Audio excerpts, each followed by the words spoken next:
Let us appreciate our preacher today. Our mom, tunampenda sana. And I'm going to pray for her. I'm going to pray for her as she ministers the word of God, that God is going to use her. Praise the name of the Lord. Let us bow our heads and praise. Father, we thank you. We bless your name, O God. Thank you for your spirit amongst us, O God. We are grateful for your love, Jehovah God, this afternoon. We thank you for the preacher of today, God, Pastor Mary. We surrender her to your able hands, O God. King of all that Lord, as you use our forefathers, O God, we pray that you may use this vessel, King of all that Lord. May she deliver what you have put in her heart, O God, to minister to your saints in the name of Jesus. We love your name and we bless you, God. Lord, may you give us fresh anointing. May you give the fresh anointing, O God. May you give us sufficient grace in the name of the Lord. We thank your name and we bless you because you are our God. In Jesus' name we pray.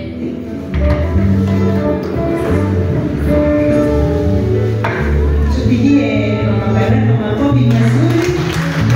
Haleluya. Bwana apewe sifa. Tupige makofi kwa sababu tunaongoza vizuri. Bwana apewe sifa. Amen. Naona time nimekuwa nikisikia kisema iko sawa, naona sasa tena imeenda. Haleluya. Tusalimiane hivi sisi wote, tusalimieni tu. Bwana apewe sifa. God bless you so much. Nimeokoka na mpenda Yesu kwa sababu ya kuniokoa. He has been so faithful. He has been there for me. I have seen his love. Praise be to God. Bwana apewe sifa. Na ni shauku ya moyo wangu kutembea na huyu Yesu. Hallelujah. Praise be to God. Nashukuru Mungu kwa sababu ya wakati huu. Ninajua ya kwamba Mungu wetu atanisaidia na tutakuwa na wakati mzuri na Mungu wetu atatutenda mema.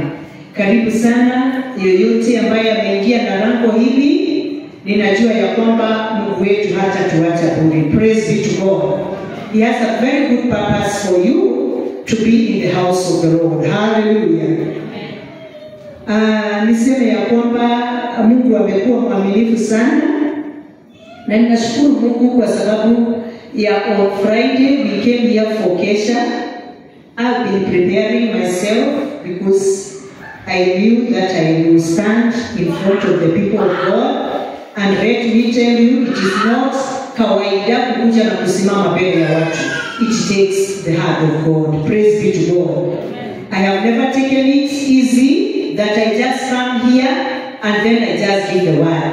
I always seek God so that he can give me the word. And I thank God on Friday we had a Kesha, and those who were together with them, I told them I had a very wonderful Kesha. We were not many, but it was a wonderful Kesha. Praise be to God. Personally, God spoke to my heart. Hallelujah. Praise be to God. Na nikitoka hapa mimi nilikuwa nasikia nimebarikiwa. So throughout the week I have been preparing myself. I have been getting so many messages. But on Friday, God changed everything. Praise be to God. And I believe this is the word that God wants us to hear. You will feel or you will know how the Spirit is speaking in this house. Praise be to God. Bwana apewe sifa. Wewe kuanzia asubuhi when we had the Bible study mpaka wa leo wa saa hii, you will, if you have been here all through, God will manifest his power in you and you know what the Spirit of God is speaking to us. Praise be to God. Bwana apewe sifa. The topic of today is about, or the theme, I've called the name, God help us to catch the foxes. God help us to catch the foxes. Mungu atusaidie jinsi tutaweza kushika hawa wanyama wanaitwa foxes. Na nikajiuliza what are these foxes? Na nikasema ya kwamba, nikaenda kwa dictionary ikaniambia ya kwamba fox or foxes are carnivorous mammals of the dog family with a pointed muzzle and bushy tails, proverbial for its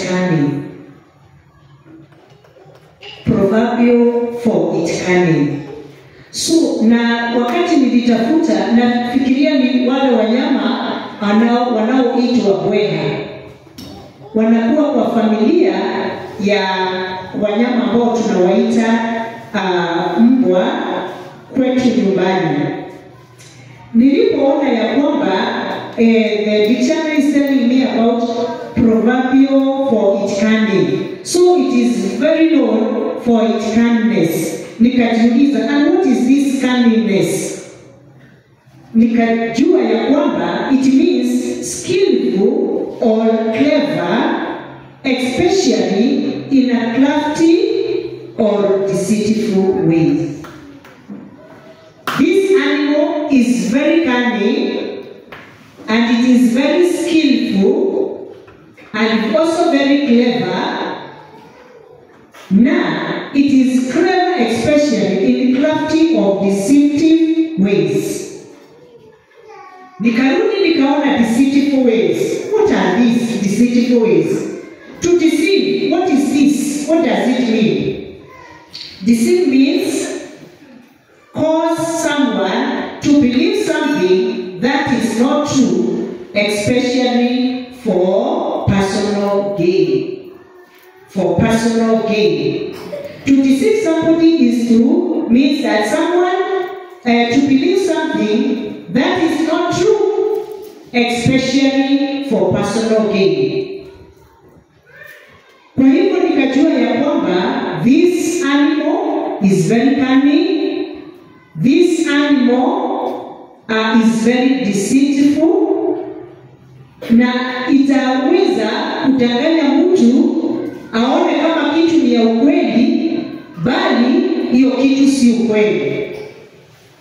Na ninajua sisi wote, maybe in our country Kenya, we have been deceived in one way or another. Na ukawa karibu pengine kuingia katika mambo ambayo sio ya ukweli, lakini umeonyeshwa kama yale mambo ni ya ukweli. This is how cunning a fox can be. Praise be to God. Bwana apewe sifa. Na wakati nilipokuwa naangalia, nikasema ya kwamba Mungu atusaidie sana, kwa sababu dunia hii imejawa na hawa watu ambao wanakuwa very deceitful and very cunning. Mimi pahali ninafanya kazi, kuna watu unasikia mtu anapigiwa simu na ambiwa ya kwamba mtoto wako ni mgonjwa sana na tunampeleka hospitali. Amevunjika mguu, amevunjika mpaka mkono. Kama mzazi, ninajua ya kwamba ukipigiwa simu ambiwe mambo kama yale, kitu ya kwanza utastuka, kitu ya pili sasa umeingizwa katika box.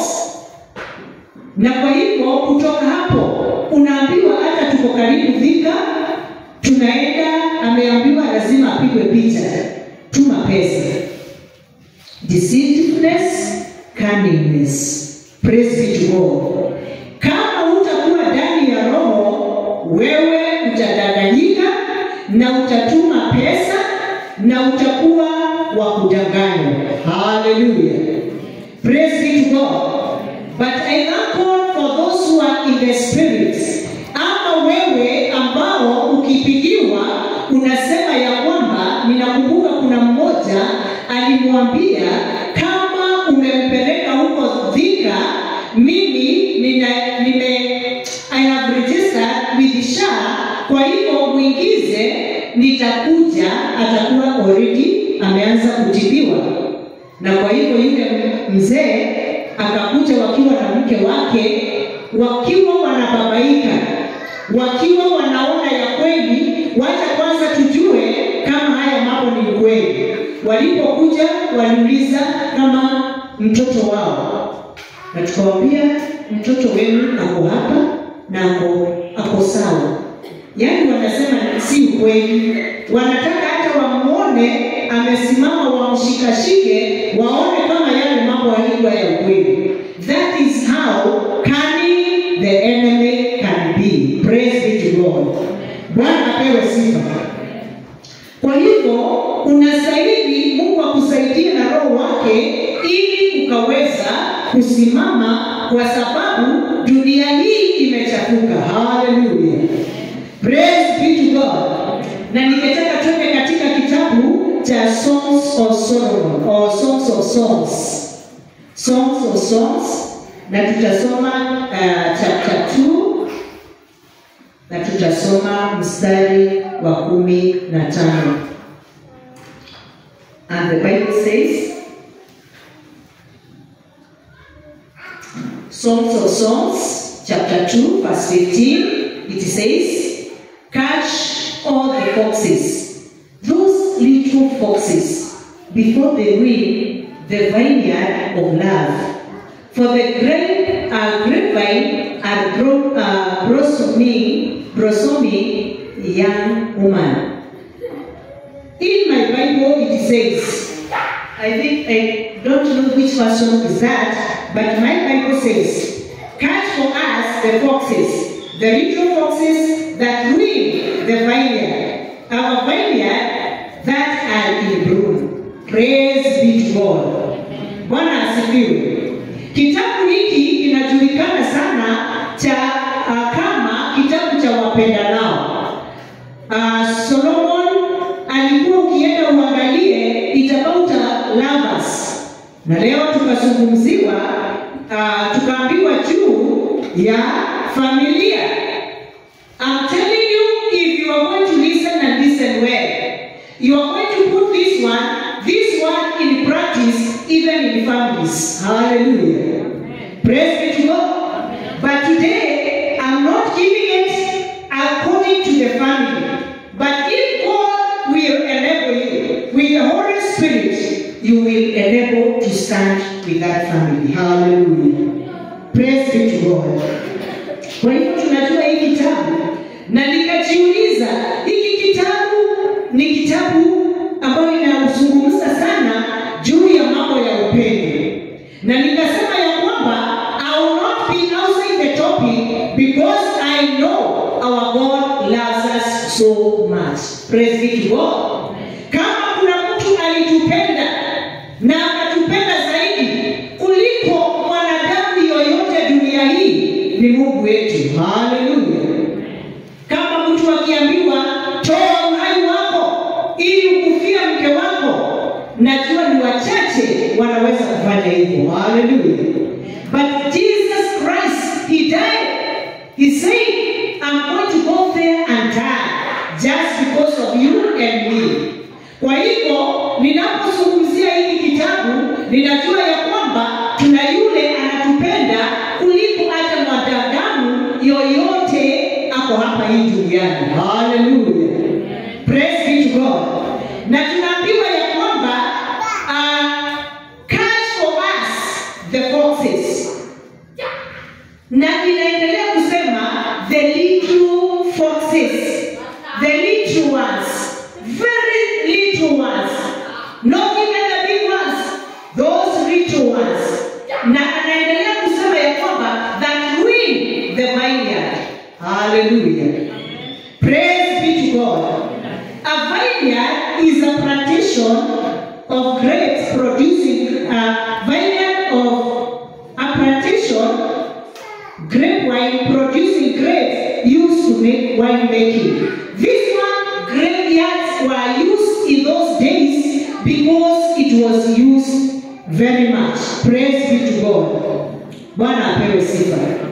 Kwa hivyo tujue ya kwamba these foxes, they destroy the vineyard. About a plantation. Hallelujah. Praise be to God. Inaendelea kusema the vineyard that are in bloom. Niliangalia na nikaona ya kwamba when we say that they are in bloom, it means that the plants or those plantations, they have already started producing flowers. Hallelujah. Praise be to God. Mimi huwa na kashamba kadogo pahali pale ninaishi, na huwa ninapanda aidha maharagwe, na kuna kamuti kako kule popo. Praise be to God. Na ile maharagwe wakati umepanda, wakati unaona kuna maua, you know that I am going to get something. Praise be to God. Bwana asifiwe. Ukiona hiyo maharagwe imeanza kutoa maua, unajua ya kwamba finally, if all goes well, I will harvest. Praise be to God. Kitu kingine ninajuanga ama ninaangalia, niko na tumiti tuwili ya hiyo popo, na kamoja kalianza kakatoa the flower. Hata naendelea hapo nauliza, what is this? What is happening with this popo tree? Wakati imetoa hiyo flower na ina blossom vizuri sana, unaona kama kazuri sasa itatoa apopo ambayo nitatoa nikule, baadaye nikienda inaanza kukua vizuri kadogo, baadaye kanaanguka. I'm telling you, I feel bad. Hallelujah. Praise be to God. Kwa sababu ninajua ya kwamba tunda lile nilikuwa nangojea tayari limeanguka. I don't feel good. Praise be to God. Bwana apewe sifa. Nataka kusema nini? Wakati tunaambiwa about catch for us the foxes, the little foxes, not even the big ones, especially the little foxes. Na nikajua ya kwamba in the dog family wanapataka puppies, na these two puppies hakakuwangi kamoja. Kuna dogi inaweza kupata 10 of them at once. Praise be to God. Na nikajiuliza, that's why every time wanaongea in plural, foxes. Into little foxes, unaweza kuwa this dogi ama hawa wamezaliwa ama wamezaa kama tu puppies 20 ama tu little foxes. Nina imagine tukiingia kwa shamba yako na ilikuwa na maua, waache kukipizana hapo, na ulikuwa unataka maharagwe na ulikuwa unataka upate kitu. I'm telling you, they are going to spoil the bloom. Praise be to God. They are going to ruin the vineyard. Hallelujah. The vineyard that you have been expecting, to harvest, you will not get anything. And that's why we are told, catch for us the foxes, the little foxes that ruin the vineyard, our vineyard that are in bloom. That is flowering. My brother, my sister, let me tell you, if we go and read these foxes, they are the sins, those sins, small sins that we harbor in our hearts. In the morning, we were being taught that we guard our hearts. Whatever gets in our heart, we guard it, as we have never guarded it anymore. Praise be to God. And these small foxes, they are those small sins, like jealousy, pride, impurity, anger, lies, adultery, fornication. These are the little foxes. Praise be to God. Bwana asifiwe.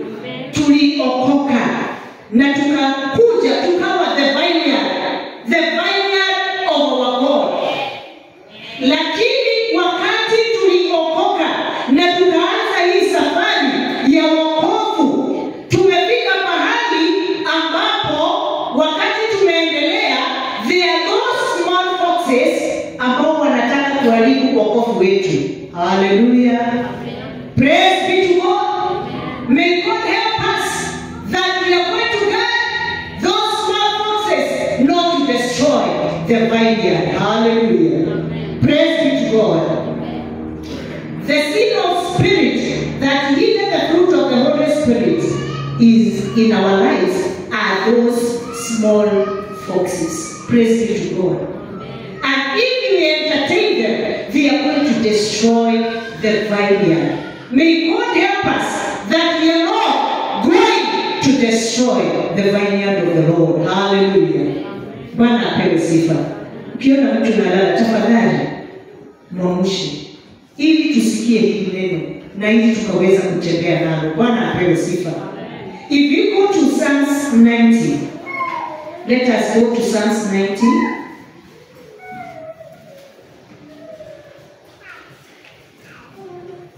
Psalms 90 and verse 8. Psalms 90 and verse 8.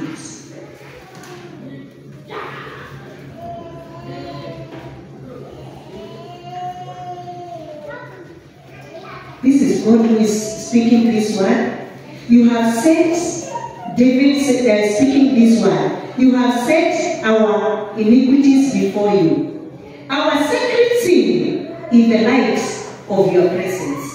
Praise be to God. You have set our iniquities before you. Let me tell you, my brother, my sister, those small foxes, even if you hide them,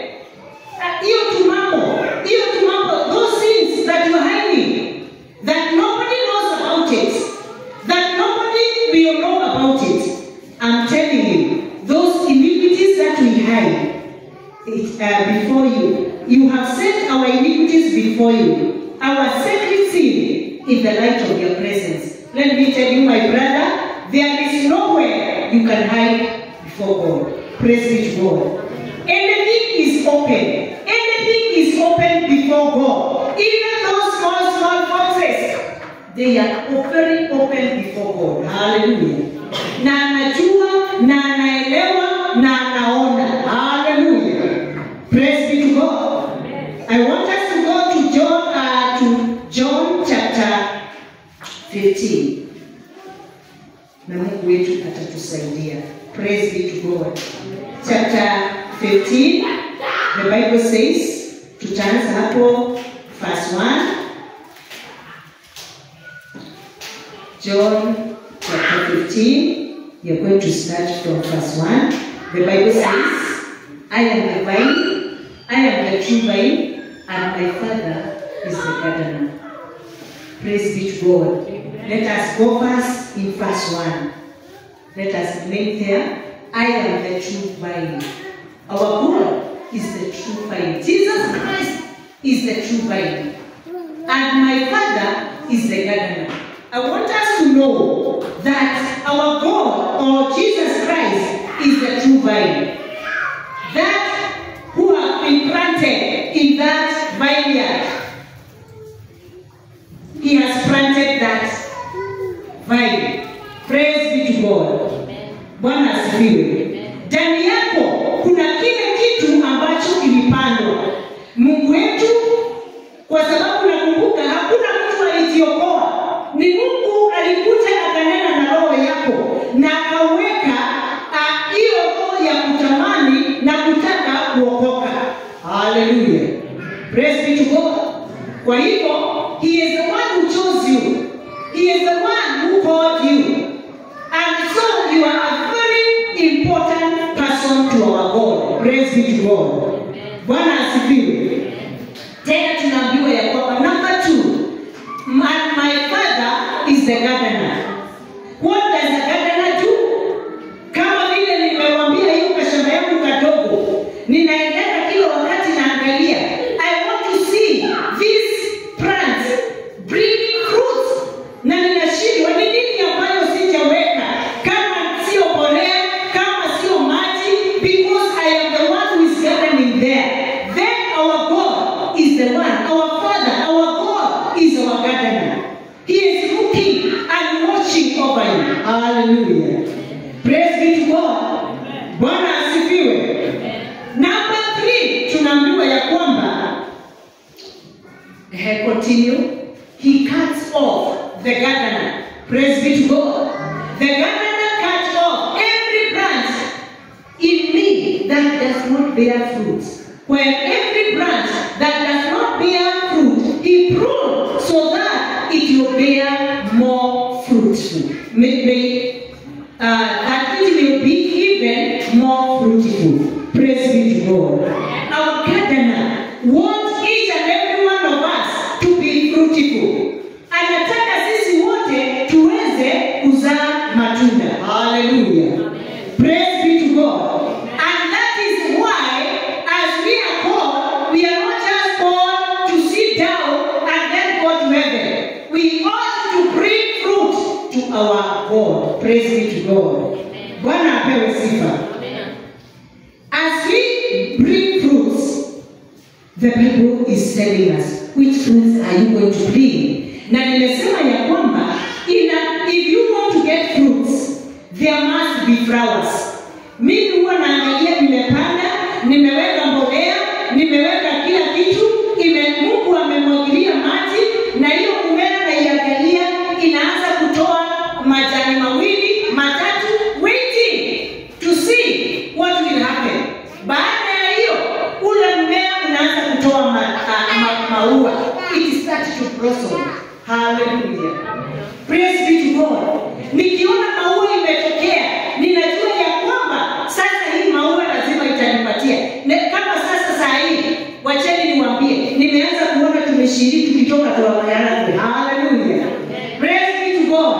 Na nikiangalia ninasema Mungu, mvua inyeshe na hii maharagwe niweze kuipata. Praise be to God.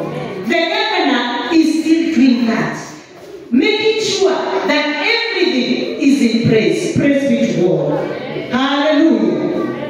And what are these? What are these fruits? The fruits that the gardener wants us to bring, they are the fruits of the Holy Spirit. Hallelujah. Praise be to God. Na kwa sababu ya time, ningetaka uende usome Galatians chapter 5 and verse 22 to 23. You are going to get the fruits of the Holy Spirit that the gardener and the gardener is expecting us to bear. Hallelujah.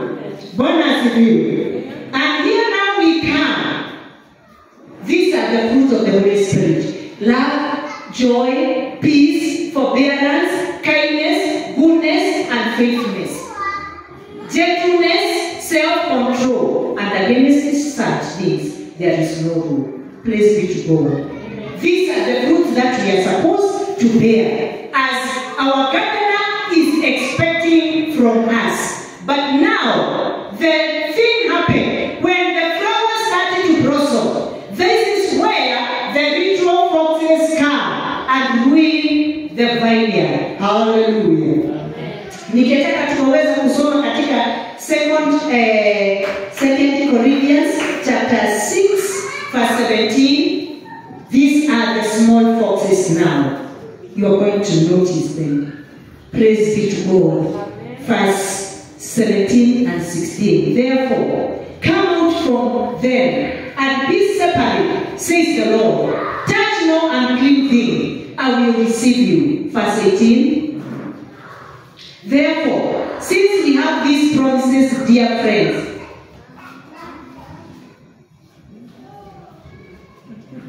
verse 18. And I will be a father to you, and you will be my sons and daughters, says the Almighty God. Praise be to God. Bwana apewe sifa. Hallelujah.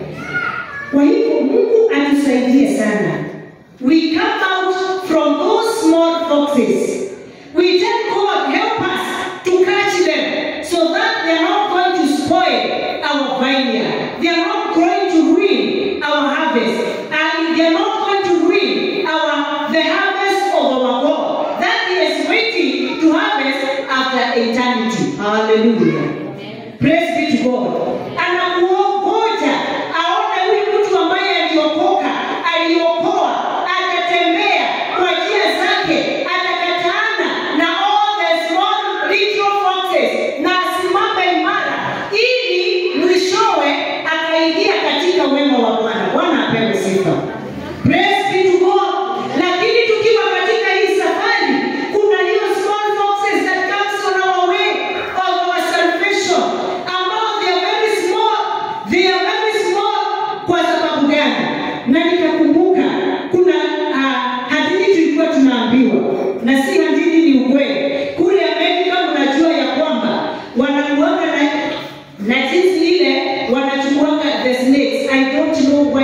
they keep even snakes in the house. Wanaweka snakes. Si hata kuna familia wanaweka. Mimi sitaki kuiona karibu na mimi, lakini hao wanaweka. Na inapatiwa chakula na inapatiwa nini? Hata inapewa kila mambo mazuri. Na tukaambiwa siku moja ya kwamba yule ambaye alikuwa ameweka hii snake, ilikuwa jioni wakati wamelala, inakuja kwa kitanda ya huyu ambaye ni mwenyewe, inakuja inajilinganisha na yeye. Inaona ya kwamba small foxes, praise be to God, when you entertain them, they are going to finish you. Hallelujah. Na kwa hivyo inakuja inajilinganisha. Ilikuwa inajilinganisha kwa nini? Inataka kujua tunatoshana, ili na huyu wakati nitakuwa kama yeye nitamumeza. Kwa hivyo inaendelea kupewa chakula, usiku inakuja inajilinganisha. Wakati iliona nimefika kiwango ya huyu mtu wangu, I'm telling you, it is one of you. Praise be to God. Inaanzana small foxes, but at the end it is going to destroy you. Hallelujah. It is going to ruin the vineyard. May God help us. Bwana apewe sifa. Hallelujah. The little foxes that creep in almost unnoticed and spoil the vine and take away the fruit. This one, we can get it in Galatians chapter 5. Let us go to Galatians chapter 5 and verse 19 to 26. Let us go there. Yes. The acts of flesh are obvious. Sexual immorality, that is a small fox. A ritual fox that is destroying the vineyard. Praise be to God. Hallelujah. Impurity, debauchery, idolatry, witchcraft, hatred, discord, jealousy, fit of rage, self-ambition, dissensions, factions. Praise be to God. All this, envy, drunkenness, orgies, and the like. I warn you, as I did before, that those who live like this will not inherit the kingdom of God. Praise be to God. Amen. Hallelujah. Those are small foxes, and I'm telling you, drunkenness, adultery. Oh, hallelujah. May God help us. Even if they creep at night, little ones, they come enticing you a bit. Unakunywa kikombe moja. The second time, you not take one, you take two. The other time, you take 5. The other one will be drunken. And I'm telling you, you have been spoiled. Praise be to God. Amen. The small foxes, if you entertain them, they just come, they creep as you don't know. Even rice, unaanza tu kidogo, unaanza kudanganya. Kama vile watoto wetu wakiwa wadogo, anachukua shukari, analamba, alafu anajiacha huku, unamwambia umekula shukari yangu. Anakuambia hapana mama, sije na sahi imejaa huku. May God help us. Praise be to God. In that child, you don't tell her or him, this is wrong. I can see you have eaten my sugar and you discipline. I'm telling you. Ataenda hiyo siku ingine, atakuja kwa shule. The fox is still growing. Hallelujah. Sinaenda sasa inakuwa. Ataenda shule, achukue karamu ya mtu, alafu akuje nayo nyumbani. Umwambie, ulitoa wapi karamu? Kwa sababu you don't want to kill that fox, that little fox, utamwambia enda uandike nayo. Kwa hivyo huyu mtoto atajua it is okay even to take anything and I write with it. The other day atakuja na sweta, na hiyo sweta imeandikwa majina ya mtoto mwingine. Na wewe utamwambia hata hatukuwa na sweta, utatoa maandiko yale ya yule mtoto na uweke majina yako. We are still growing. The fox is still growing. Kama ungeikata wakati ilikuwa kadogo, the little one haingefika pahali pale. And I remember a boy who used to steal when at school, wakati alimaliza shule primary na akaenda, kuna ile gate ilikuwa inaitwa Hall 6. Hapo kulikuwa na gate ilikuwa inaitwa Hall 6 hapa university. Amezoea kuchukua vitu vya wenyewe. That time alikuwa sasa anaingia, si amekuwa akaenda huko Hall 6, anaichukua viatu vya wanafunzi wakati wanafunzi wameenda classes, anabeba anaenda nayo. Finally wakasema ya kwamba we want to know what is happening. Na wakati walipoanza kupata kusema we want to know who is this taking our shoes, walipopanga na siku moja wakampata. I'm telling you, it was not the same again. Hallelujah. Hii fox ilikuwa sasa si the little one, imekuwa kubwa. Na kwa hivyo, do you know what happened? Wanafunzi walienda wakachukua petrol, walimwagilia mpaka na kwe alisha hivyo. Mama yake alitiwa kama ameenda. The little foxes. Praise be to God. My brother, my sister, umeokoka. Na kwa kweli uliokolewa na damu ya Yesu Kristo. Na unasema ya kwamba nimeokoka. Na wewe kama ni kudanganya ni kidogo. Kama ni kujirasi ilianza ukiona mtu tu na kitu kadogo unasema singekuwa yangu. Mimi ningepata.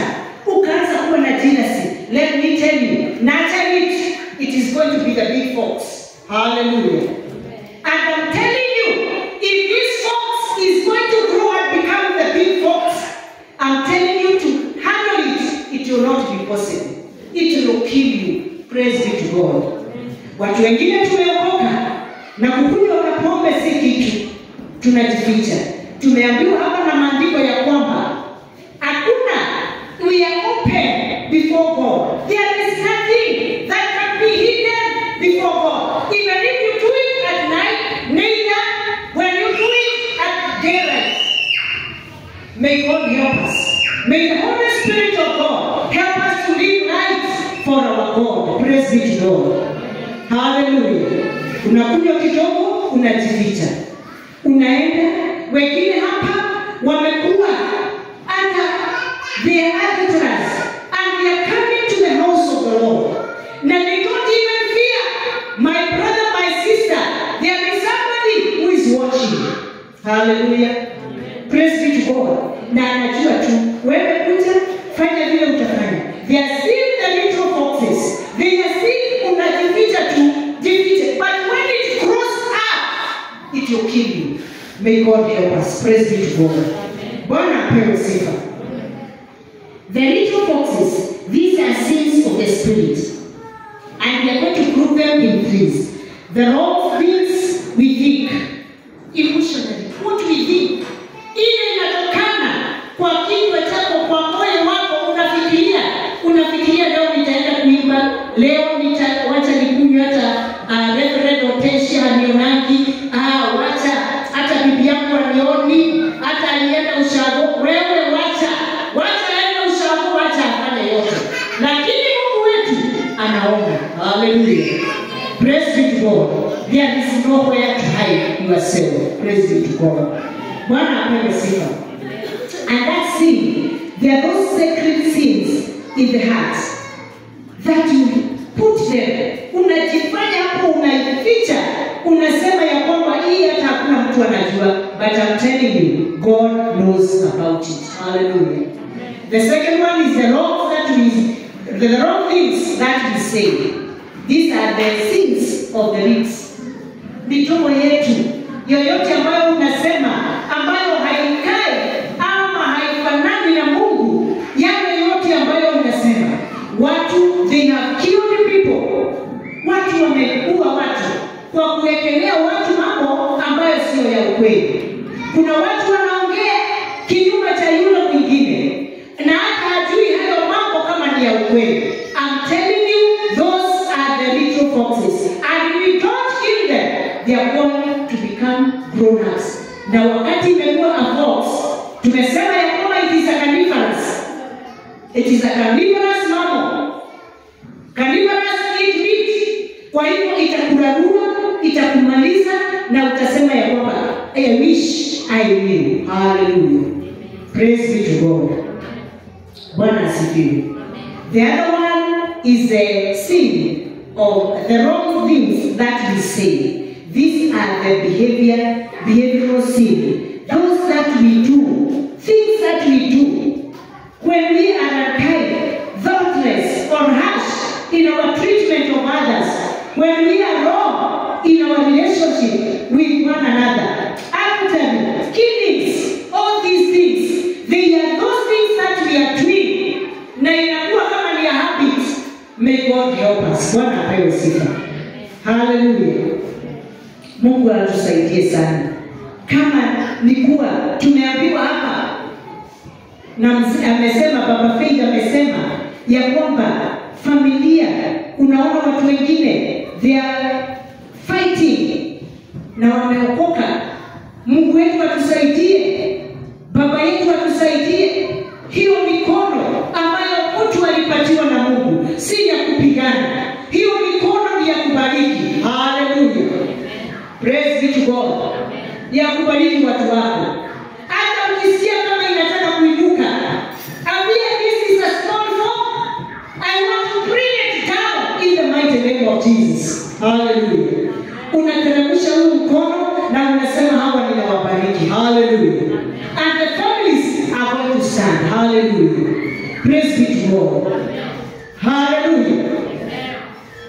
Mungu wetu ni mwaminifu. How do we deal with these little foxes? How are we going to deal with them? We have known them. Hiyo uongo kidogo kidogo. Na kuna wimbo ambao ulikuwa unaimba na wana hao watu wa kadre. Nilikuwa nasema ni kidogo. Na hiyo ndio imenipeleka wapi? Jehanamu. Daigagane to nini? Daigagane to nini? No kwendani ya nini? Those little foxes. Lakini ndio imenipeleka mpaka jehanamu. May God help us that we are not going to go to hell. Amen. Hallelujah. Tulitolewa dhamana, tuliokolewa na dhamana. Now in fact, April we were celebrating and we are remembering the work that Jesus Christ did. Na Mungu wetu atusaidie tusimpeleke katika msalaba tena. Hallelujah. Praise be to God. Alitukufia ambayo hakuna mtu mwingine angeweza kusimama. Hakuna mtu mwingine ambaye angekufia. Please let us not do against the will of God. Hallelujah. Praise be to God. What are we going to do to these little foxes?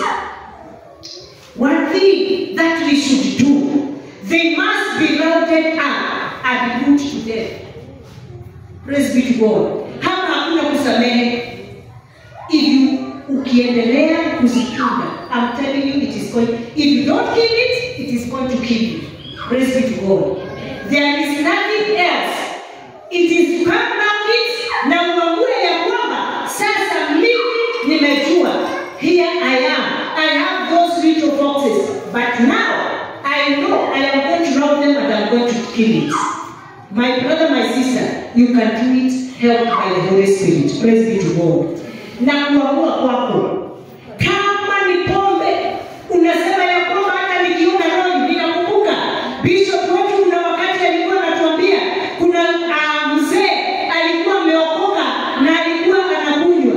Basi wakati aliokoka, akiona gari ambayo ilikuwa inapita hivi ambayo ni ya pombe, alikuwa anapelekana nayo na macho, ndio hiyo mpaka wakati itaenda mpaka huko mwisho. Ndio ataacha mpaka anaulizwa kwani ni nini? Ni pombe. Anasemi lakini ni pombe ilikuwa inampeleka gani? Little foxes. Praise be to God. How do you do it? You have to say no. I got saved and now I am going to stand strong. After you put those small foxes, unasema ya kwamba I'm going to kill you. And I'm telling you, my brother, my sister, ukiamua, you are going to be able to stand. Hallelujah. Praise be to God. Tumeona watu wangapi ambao wamekuwa wakikunywa pombe, walianza kidogo, wakawa drunkenness, wakawa addicted. Si tuna wazee, tuna watu ambao ni wetu tunawajua. I believe hakuna familia, hakuna mtu ambaye alikuwa anafanya hivyo. And I have been praying for my brother. And I have been telling God, my God, touch my brother. And I thank God. The last time we met with him, he told me, my sister, I'm not taking this again. Praise be to God. Hallelujah. Aliamua, akasimama, and Mama Susie's witness kuna pahali tulienda, na akaniambia, hey, na brother yako amekaa sawa. Hallelujah. And I'm still praying ya kwamba Mungu wetu atamsimamisha. If you decide and you say, I say no, I know where I am going, I've been called and I have to go. My life is not going to be ruined by those little foxes. You can stand and make a decision. Hallelujah. Amen. Praise be to God. Ni kuamua tu na kusema hata dhambi tulikuwa tunafanya, tuliamua siku moja na ukasema, mimi nitasimama na Mungu. Na ninajua ya kwamba ulipewa mwezi moja, ukapewa wiki moja, ukapewa miezi miwili, and here we are still standing. Hallelujah. By the right decisions that we made. Hallelujah. Amen. Praise be to God. I would like us to go to Galatians chapter 24. Galatians quickly, please. Galatians chapter 5 verse 24.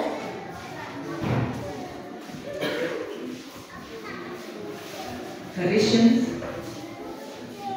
Those who belong to Christ, Jesus Christ, has crucified the flesh with its passion and desires. Praise be to God. Amen. Jesus was crucified, and he crucified our flesh. Kwa hivyo unaweza kuambia huu mwili, hata kama ni nini, umwambie leo sitadanganya na nimeamua. I will speak the truth. Kama ni kuwekwa tena, niwekwe by the truth. Praise be to God.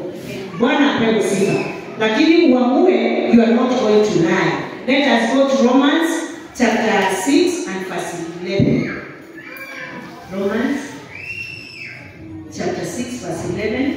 It says, in the same way, count yourself dead to sin, but alive in God in Christ Jesus. Praise be to God. Bwana asifiwe. Put this body to death. Iambie, you have to obey Jesus Christ. You have to obey what is right. You have to stand for what is right in Jesus' name. Hallelujah.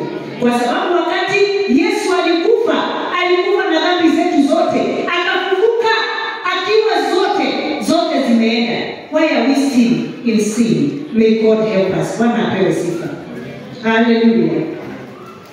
If the little foxes are not put to death, they will grow into big foxes. And when they grow to big foxes, they are going to destroy you. Hallelujah. Na itakuwa ngumu kuondoa those foxes when they are big. Hallelujah. And let us see. We have seen that you are to round them up and kill them. That one, we have no anything else. We have to keep them when they are still little. Because when they grow up, it will be very hard for them to destroy them. Praise be to God. If we go to Judges chapter 15 and verse 4 to 5, it says, so he went out and caught 300 foxes and tied them tails to tail in pairs. Then he fastened a torch to every pair of tails, light the torches, and let the foxes loose in the standing grain of the Philistine. He burnt up the stalks and standing grain, the stalks and the standing grains, together with the vineyard and olive groves. Praise be to God. Bwana asifiwe. Huyu ni Samson. Wakati alipofanyiwa mabaya, wakati unajua hawa watu ni your enemy, when you know these little foxes are your enemies and they are going to ruin your vineyard, you have to do this. Huyu alijua ya kwamba I'll catch them the foxes. Na unaona, foxes they can ruin the vineyard. Hallelujah. Hawa the 300 walishikanishwa. Wakati na nilikuwa nauliza 300 of them. 300 aliwatoa wapi? Ni kuonyesha ya kwamba kama vile tulisema, hawakuangi moja, wanakuanga ina group. Kwa hivyo wakiingia kwa vineyard, hiyo vineyard hautapata chochote. May God help us. Praise be to God. Kwa vineyard yako, pengine kuna tuongo kidogo, pengine kuna jealousy kidogo, kuna anger, kuna hiyo drunkenness. Unastahili, you round it up and you burn it and you give it in the mighty name of Jesus. Hallelujah. Praise be to God. The way to kill the little foxes is to rely on the Holy Spirit. Praise be to God. You cannot yourself. You cannot make it yourself. Kwa sababu hata wakati hauko umeokoka. And the Holy Spirit is the one that comes and tells us, this is wrong, this is not right. Praise be to God. Na kama sasa amekujulisha, there is those little foxes. Ya Mungu wetu akakwambia, hiyo unaendelea nayo. It might grow and become a very big fox, which is going to destroy you. Sasa kwa vile umejua, unastahili kusema ya kwamba, maybe Holy Spirit of God, may you help me as also you decide. Hallelujah. Praise be to God. You decide today, I am going to kill these little foxes in my life so that I may be able to bear fruit for my God. Hallelujah. Praise be to God. Otherwise, tutakuwa tunakuona tu uko sawa, but no fruit. The vineyard iliharibiwa. Kwa hiyo hakuna chochote unaweza kuleta kwa Mungu. There is no fruit that you can be able to bring to our God. But that is every gardener. Kama vile tuliyasema, ya kwamba he is our gardener. He is looking for us to bring fruit. Praise be to God. Bwana apewe sifa. Hallelujah. And as I want to conclude, there is a story that I want us to hear. Na ninajua ya kwamba ukienda usome Proverbs 6 and verse 17, it says that there are 7 things that the Lord hates and he cannot tolerate. Go and read them. The first one is a proud root. The first one is a proud root. Now I want us to see a pride is also a little fox. Praise be to God. Bwana apewe sifa.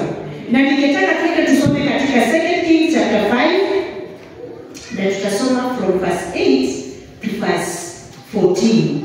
The Bible says, 2 Kings, as we are winding up, na ninajua Mungu wetu atatubariki. Bwana apewe sifa. Hallelujah.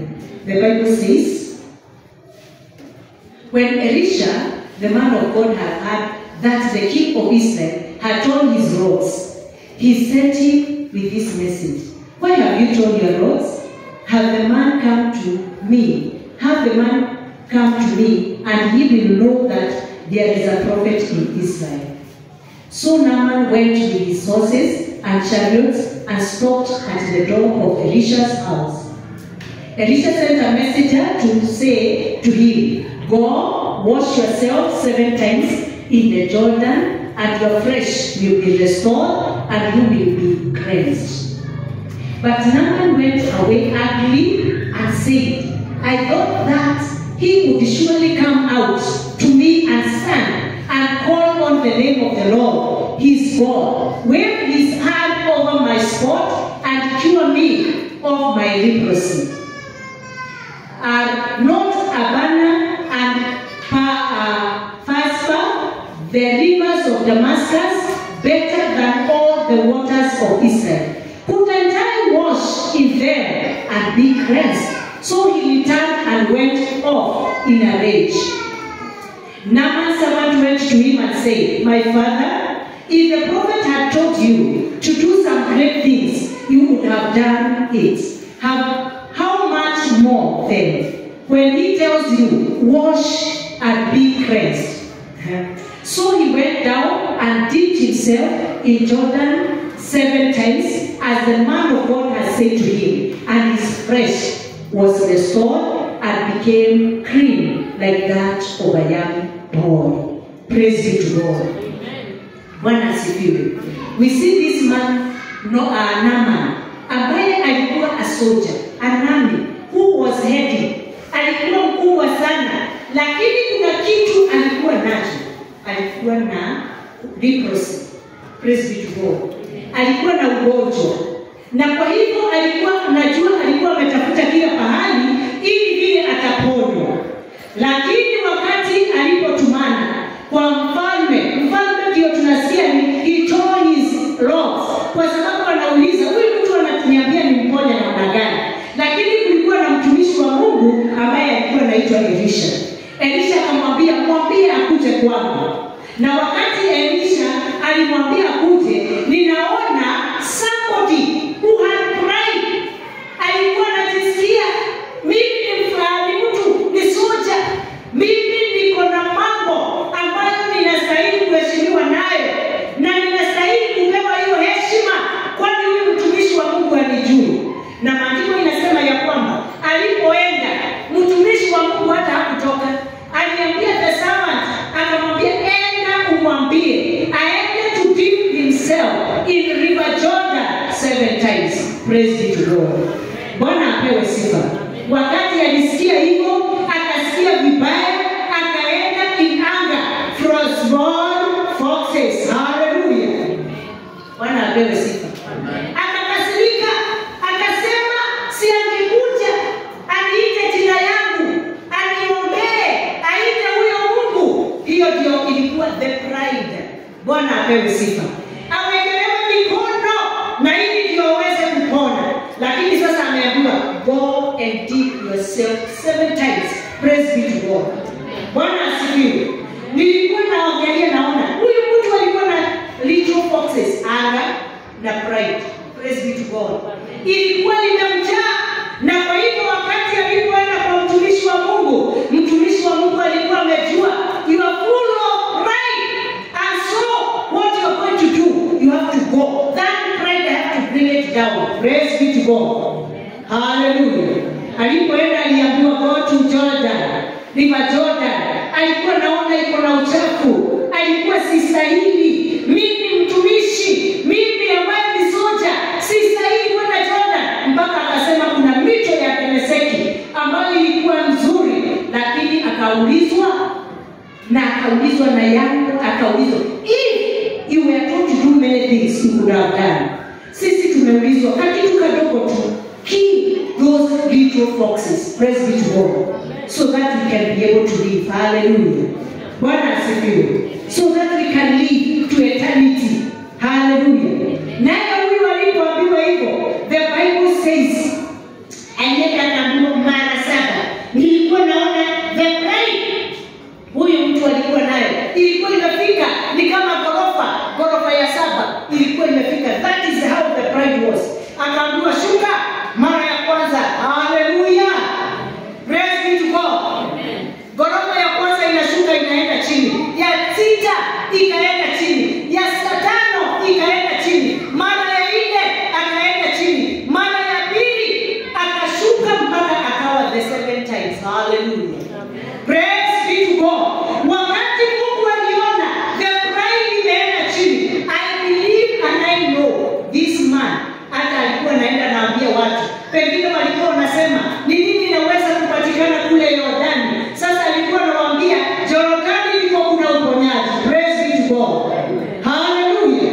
Hata pengine alikuwa naenda anawaambia tunastahili kwenda kwa hiyo mto, mimi nimeponywa. The Bible says after that his flesh was restored and became clean like that of a young boy. Praise be to God.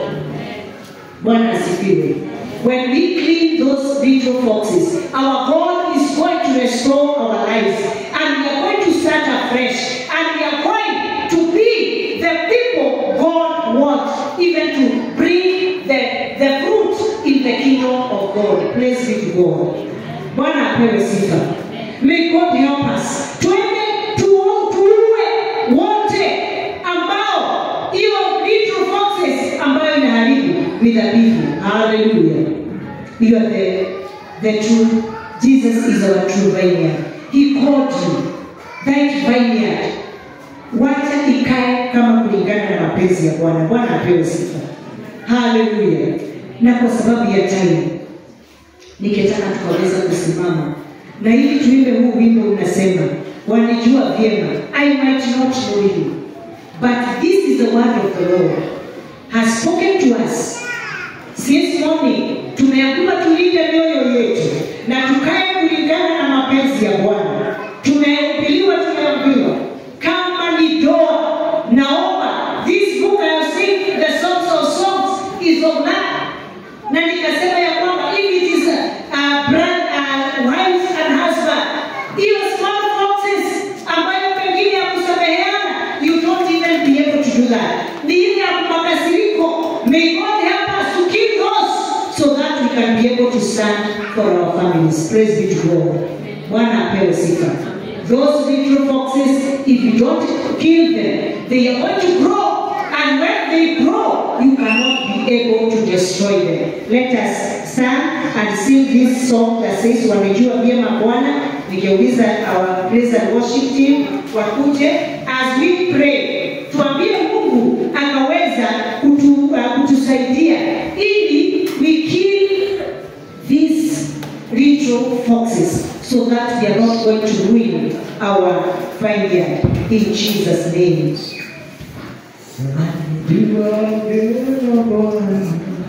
Thank you, Jesus.